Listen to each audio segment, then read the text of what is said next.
Hey folks, this is the Maineprepper. We're going to be replacing the foregrip on my SAIGA shotgun, and this is a tri-rail fore-end, and this is from a company. Actually, the name of the company is Tactical Deals that I got this from, and this is a really nice piece of equipment for a couple of reasons. Number one, the construction of this. It's made in the USA. It's a very hard type impact resistant resin, and this is for both the SAIGA 12 and the 20, and it's called SAIGA 1220 on the bottom. So if you have a 20 gauge SAIGA or a 12 gauge, it'll fit either one. Now there is a slight replacement piece you'll need to put in for the 20, which is that one nylon heavy impact piece right there. Okay, so this is, I like this. This was part of the recoil suppression system that I got for the kick light. I like it quite a bit, especially because this company, which is Tactical Deals, and there's a link to their company down below. I called them up and they sent these as the rail covers, and this is not what was advertised. What was advertised in the Amazon ad was a full rounded cover, which I preferred, and I wanted that instead. And I let them know. I said, hey, you know, I'm not trying to quibble with you or anything or beat you down, but I sent them a picture of the ad, and I said, here's what was in the advertisement, and here's what you're implying. I realize that a rail cover is a rail cover by word, but when you show a picture of a rail cover and it's not the one that you pictured, it's a little off. And they said, we are so sorry, keep these, and we're sending replacements to you. So that's great. That is smart business, because here I am telling, what, 7,000 plus subscribers about their product, and they didn't even know who I was. I don't like to name drop or act like I'm somebody important.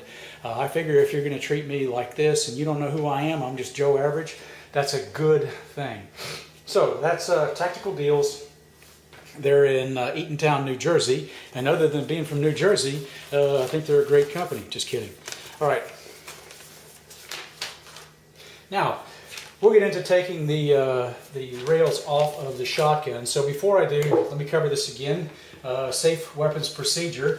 We're going to assume, whenever you see a weapon, that the weapon is loaded. So the first thing I'm going to do when I get my SAIGA 12 gauge is I'm going to notice where the safe and the fire is, but I'm not going to put my finger on the trigger ever, ever, ever. And don't point the muzzle of the weapon at anybody or anything that you wouldn't like to shoot or that you couldn't afford to.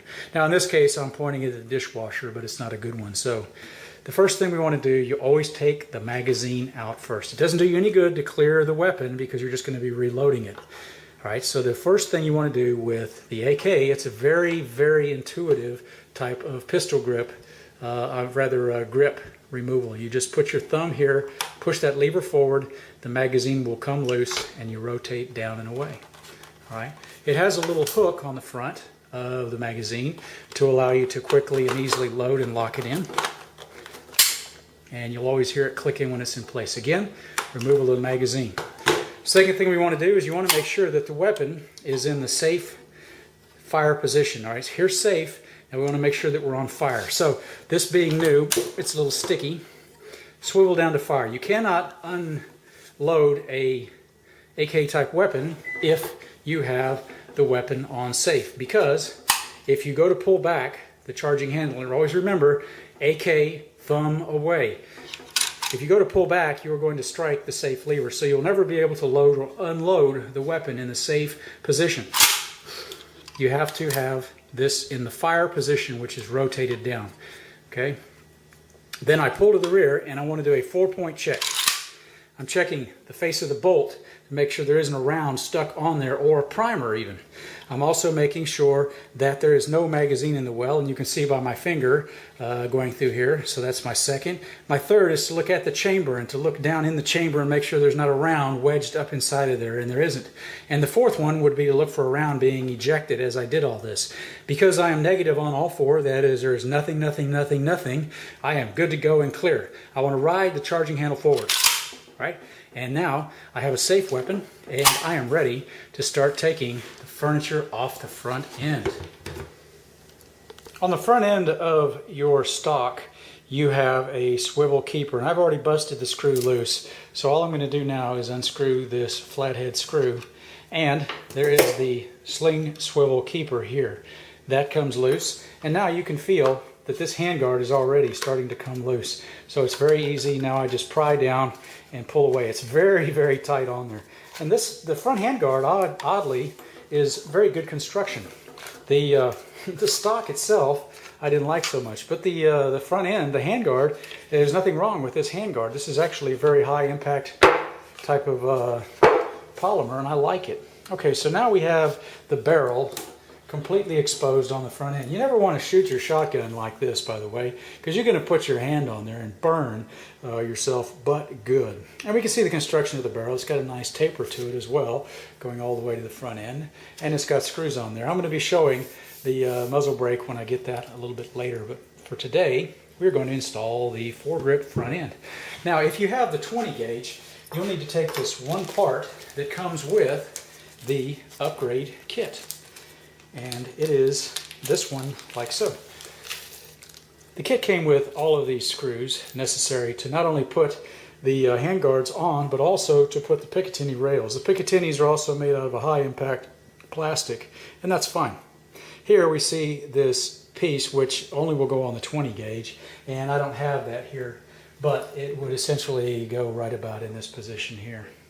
Okay, so now we're going to put the handguards on in just a second.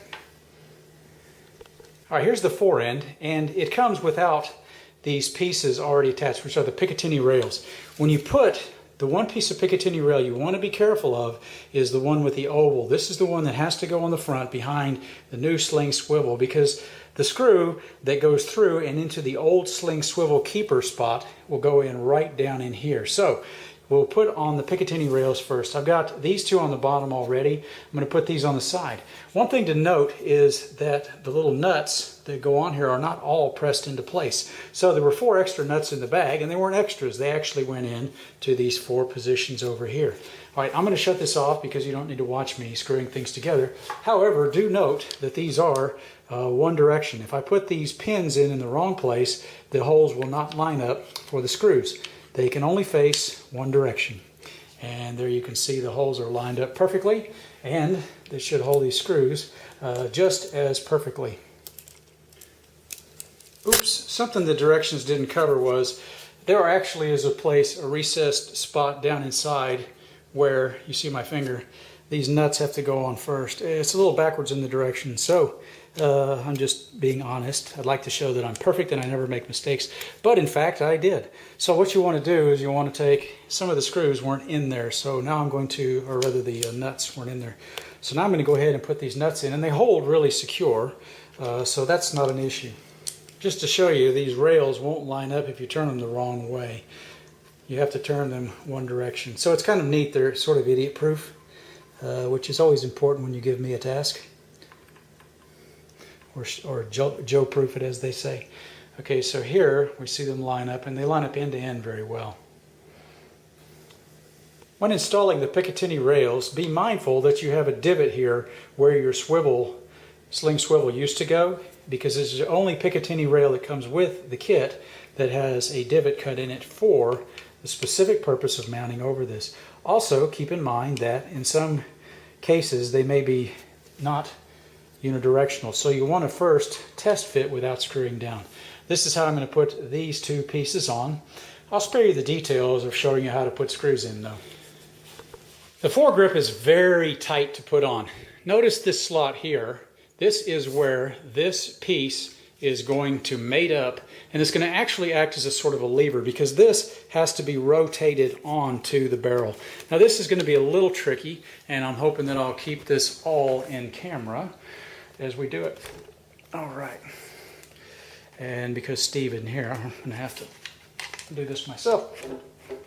So I want to push down on the front end of the foregrip as I'm rotating in, okay? So down and in and locked in place. Nice. So in the bag of parts, you're going to find a screw which is the same size as the one that was holding the sling swivel in place, only it's longer.